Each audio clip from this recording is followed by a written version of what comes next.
Greetings once again, everyone. We are back with Battleborn, and it just received its winter update yesterday, and I just wanted to go over some things that changed, or maybe didn't change.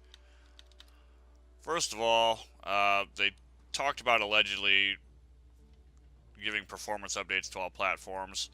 I don't really notice anything on my machine, but it's not the highest end anyways. It never ran super well, but if yours ran terrible before, maybe check it out now. Something that's really cool is now we get quests. As you can see here, you get a main quest and a daily quest.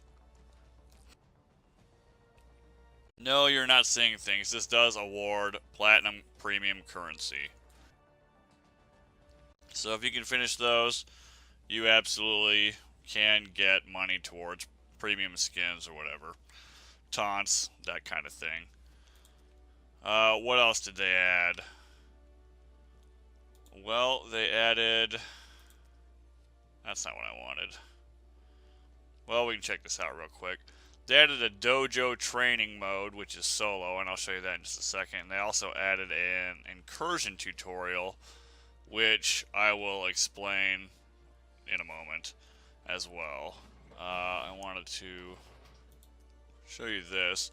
They have a versus draft mode, and I'll put a picture up here on the screen, and it allows you or your team or captain, however you have it selected, to pick and ban characters, and there are no doubles allowed.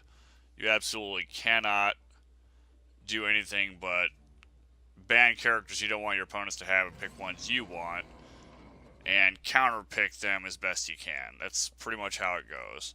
I've never done anything like that before because I don't really play the types of games like this, but if you're interested in a more competitive format, check it out. Chaos Rumble at the moment is still here at the time of this recording as well. Let's see, what else do we have? Alright, let's move on to the training.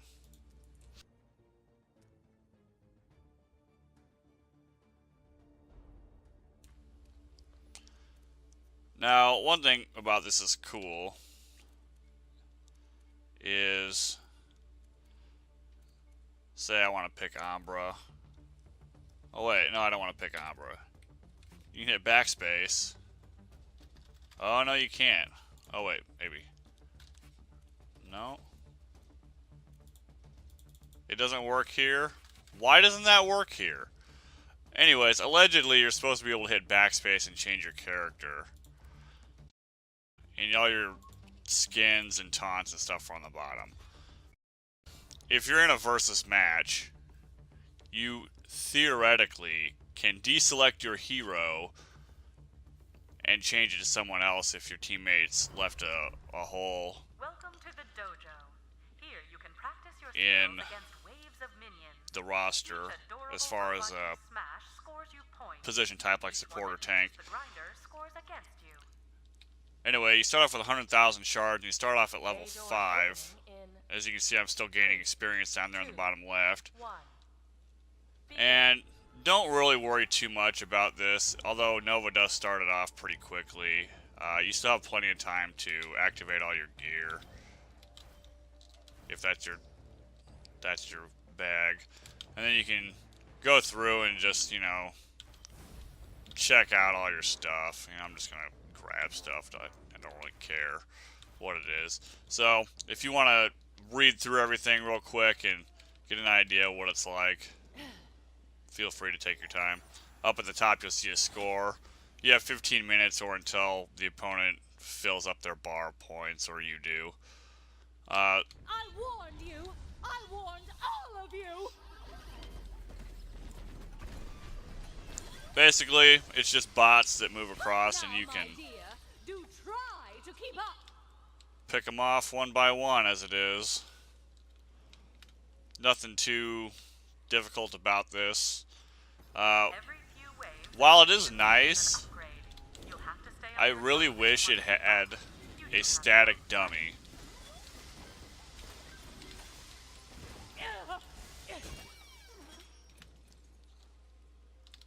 I mean, it's better than nothing, but That's basically all it is. If you messed up something on your build or wanted to try something else or different kind of gear, just talk to Nova. Big Shot got places to be. No time to blow stuff up with Nova.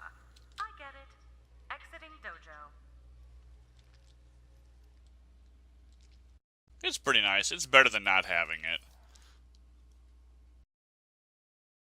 Now, the incursion tutorial, I'm not going to go through that because it starts off with a solo player one, which I would do that if it were still available.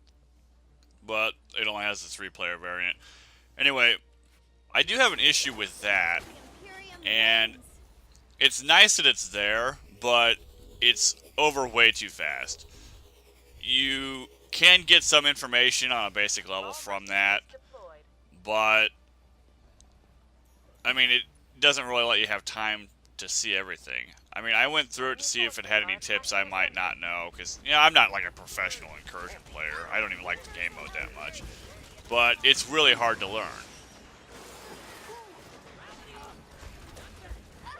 I had no idea if it included information regarding buildables and the wealth of experience they grant to players. A lot of people ignore that, despite them giving a lot of experience. A lot of people like to hoard their shards for gear and stuff instead of buildables and experience, but whatever.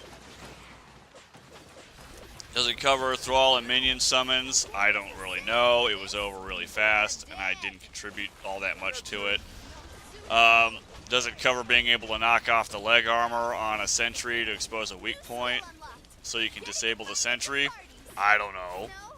Like I said, it was over too fast. I have no idea. So if it has those, great. But, I mean, what's the point if the entire tutorial can be rushed in such a way that all this can be missed? I don't understand it. Anyways, I do want to talk a little bit briefly on Meltdown changes. It's more or less the same exact game mode, but it now triggers a finale when one team reaches a maximum score. Now, what that looks like is, allegedly, each team gets to summon a super minion of whatever level, depending on how well you did. This is over very quickly. I completely missed it somehow in the 10 seconds that it was active. I have no idea where it was. It may have pinged the map, but I didn't see it based on where I was. No clue. What I'm trying to say is, if you get to the finale, stick with your team and pay attention to where they're at and where they're going. They probably will know, by now at least. I didn't know. I don't know if my team knew. They might have just been lucky. I don't know. No big deal. Capture? Capture actually got revamped a bit. And it's actually one of the game modes I find to be the most fun. And I think it's even better now.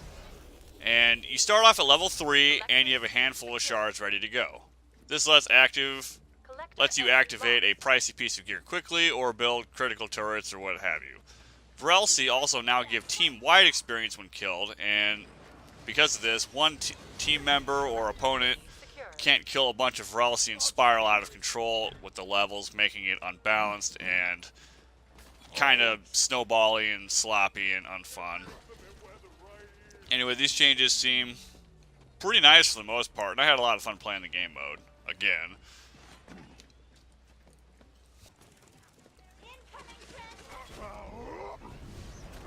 I also want to point out that in Capture, you do not get any extra time at the start to spend looking at what gear or helixes you want to choose. Knowing what you want to select before you go in, so you aren't behind your team and opponents, is pretty important. It goes pretty quick, so shoot through it as fast as you can. Also, I want to point out, in general, is that if somebody drops in the character select menu, rather than start the game like it used to and do a 4v5 slaughter fest, the game will now drop back to the main menu and try and find a 5th person for whatever team lost a man or woman, whatever. So I think that's a hugely positive change. Things that are the same in the game. No mention of changing 2 data centers on PC. It's currently set up on Steam download regions, and that really cripples the game. If you don't know what this means, I will link information on it below. But basically, if you're playing in different areas of the world, they don't all eventually link together if the population declines. You're stuck in your little bubble. There's ways to get around that. Like I said, I will link information on it. There are still too many queues. Having 4 queues currently just for story mode is ridiculous. Those 4 are normal, hardcore, the heliophage, and hardcore spotlight when it's available. On top of that, there are separate queues for PvP and the DLC missions as well. This spreads the potential player base, which is currently not large, over too many modes. Couple it with the first problem I mentioned, and it can be an absolute disaster. The game still has all the same communication issues in regards to matchmaking, too. This may not even be a problem if the population were large enough to make waiting a non-issue, but we currently do not have that luxury, so being able to chat with other people would be pretty nice. The game is still fun, though. That hasn't changed. A pity some of the bizarre design choices are still present. However, if you want to play, then right now is a good time. It should have some other players for at least a few days. One can hope, anyways. Thanks for listening. Peace.